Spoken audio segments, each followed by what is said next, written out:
Hey, Kriston21 here. Kind of like pulled back a little bit, so yeah. I'm going to be talking. I'm going to it's not really a restart, but get back into doing. Why was this card ever made?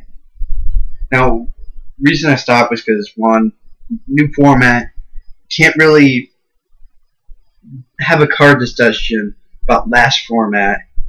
And it's gotten really hard to do these because it's like there's not too much we know about this next format yet. We won't know.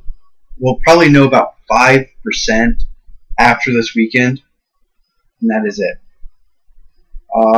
Give me 1 second here. I gotta plug my computer in.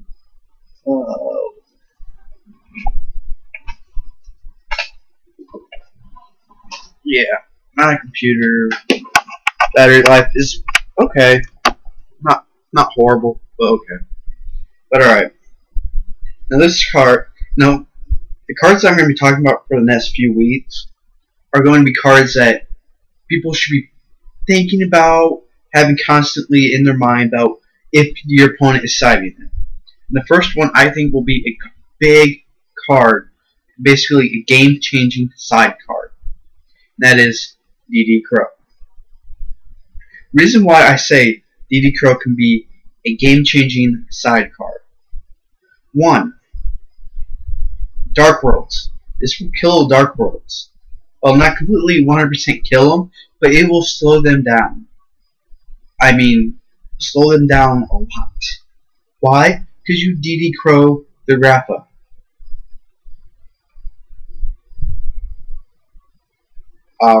That's basically it. DD Crow the Grappa, they can't special summon it, can't pop, and more likely they won't have another one. Sometimes they do. Sometimes they do have to, but that's when you have to play out of it. I mean, this card is like very, very powerful. It's a D-Fissure, 1 card. Okay, that's basically it. Well, it's spell or it's not just monster. That's one thing that I do like. If you're playing like spell bullets or something, and they have to like banish it or return a spell book to activate an effect, use this. Target the spell book and banish it so they don't get the effect. So, and I know I say a lot about spell books, and I do know that they're not going to be as good until the next set after Return of the Duelist. That's when they get their the rest of their set. But Spellblitz are going to be a good deck. I'm pretty damn sure of it. That they're going to be a good deck when they get everything out. Just because they have a lot of answers. Because they have, most of the Spellblitz, except for 2, I think 2 of them are only normal spells, and that's Spellbook of Power and Spellbook of Secrets. I think those are the only 2 that are normal spells. The rest of them are either equip, or then there's the 1 field spell, then the rest should be quick play. Then there's the 1 monster that has Spellbook in the name. But I'm not going to talk about Spellbooks. Alright. DD Crow. This card can help against heroes with Miracle Fusion. Make sure they don't have 2 targets in the grave. Inzectors, get rid of their Dragonfly. Well, I mean, Inzectors, it's not going to be as good because Inzectors can go rank 3 very easily, and they can get Leviair and special summon it like that. So sometimes that could hurt you. That's why sometimes you want to just go for the Hornet. Get rid of the Hornet. Because a lot of times they're not going to want to special summon that.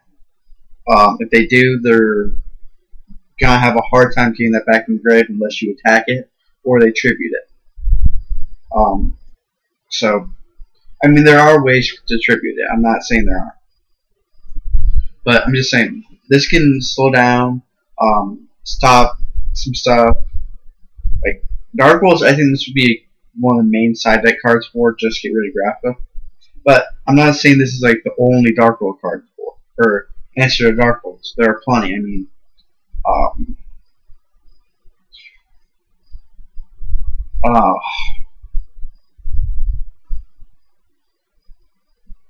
crap.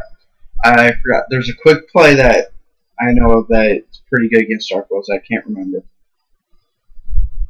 Oh, can't remember. I'm sorry. But also the Shadow Imprisoning Mirror is pretty good against them. Of course, unfortunately, I cannot run Shadow Imprisoning Mirror because I run Infernities. So, I mean, Dark Worlds don't really hurt me. I mean, they're a pain to deal with because of Grappa, but it's basically like they get Grappa 3000. I get Darkened Dragon, or not, well, it could be Darkened Dragon. I would prefer Infernity Doom Dragon.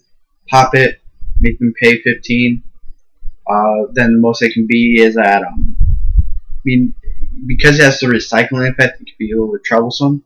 But when it's summoned, I'll have to pop at the Infernity Barrier, or at the Infernity Break, or Bottomless Trap Hole, or Warning, or Judgment. There's a lot of stuff to get rid of Grappa. I mean, I played against the Dark World deck, and first turn they go Gates. I go Judgment, just because I don't want them to do that. Then the rest of the time, I was just stopping them from searching. It's like they would go Dark World Dealing. I'd stop it, or I'd let one go off, then I'd stop the other one. Because I had Void Ogre Dragon out, and I'm rambling off again. Sorry about that. Okay, but back to DD Crow. DD Crow is a very powerful side option. It hasn't really been used as much in this previous format, but it was still, I think some people still cited 1 or 2, but I think this would be a good card to cite at 3. Just depending on what your main deck build is. If your main deck consists of 3 Veilers, definitely run 3 DD Crow on your side. Also with Matt C. I would talk about Matt C, but I'm not going to talk about a card that I don't have. Because I want to be able to show you guys that. But in the end, DD Crow will be it's probably going to be the 3rd best side monster. Maybe 4th, depending on if the gears and all of that becomes more popular, because then people are going to be citing Cyber Dragon more often, and then that will probably become a more prevalent side deck option than DD Crow, because DD Crow won't really help you against them because they don't. I don't think they deal with a lot in the grave. I think most of it is sent to the grave. Then there's no effect in the grave except for maybe 1 or 2. But I don't really know because I haven't looked at that deck at all. But in the end, DD Crow will be a good option to have at 3.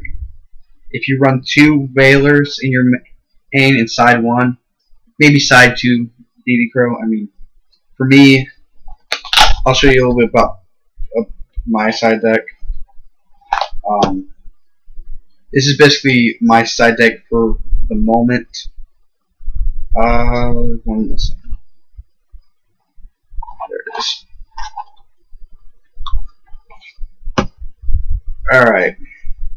This is basically my side deck for now. Doomcaller Knight. Level 4 Fiend, Dark type. He can fit in with the deck. I can't special summon him, which sucks. But he's not gonna hurt me like Thunder King really would. 1 DD Crow. 1 Puppet Plant. I'm going to run 2 Veilers. I have one and the other one I just don't want to take out of the sleeve, so 2 Veilers. I'll probably put this at 2 MST. Or no, yeah, this will be at 2 MST. I'm maining 2 right now. 1 Alert, just in case I need more draw power. 1 Chaos Sorcerer, because I do side Veiler, and I also side Raikou. I'll also be citing some Snowman Eater. The reason I cite Raikou is because I don't have Soul Taker, so I don't have the advantage of being able to take away. I'll probably swap this out for 2 Soul Taker, because dragons, they can be really pain in my side, just because they spawn out big boss monsters, dragons, before I can. Next is I said 2 Compulse, just because 2 Compulse is a very good card.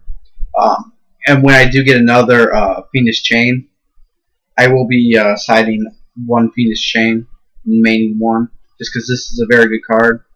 I'll be maining 1 Phoenix Chain and 1 Compulse most of the time, just because it's a very good combo, just to have a little bit more protection against like Grapha and all that. I mean, Grapha sometimes can be a problem to Compulse, but sometimes it's not. But in the end, DD Crow will be working its way back into a lot of side deck. It's a very good card. I see this card being a very prevalent card. Also, I see this card being cited a little bit more with Effect Veiler, because of BLS and Chaos Sorcerer. Basically, drop Veiler, drop Crow, go Sorcerer, or go BLS. So basically, you're negating, then at maybe your standby phase or main phase, you drop DD Crow, banish one of their monsters, banish both of these, especially some BLS, go for your big boss monster. You didn't really have to sacrifice anything in your grave, since you already used these effects. I mean, it's a very prevalent, not prevalent, it's very demanding. No, that's not the word. Sorry, I don't know what word I want to use for DD Crow. But it's because it's not demanding, it's not prevalent. Don't know why those words even came to my mind, because there's no demand for this. I mean, oh well. I'll just say this: DD Crow. Why was this card made? It was because this card helps, basically. It's also part of the DD Crow stuff. I mean, because during either place turn, you can discard this card from your hand to the grave, target 1 card in your opponent's grave, banish that target. I mean, it's a good card.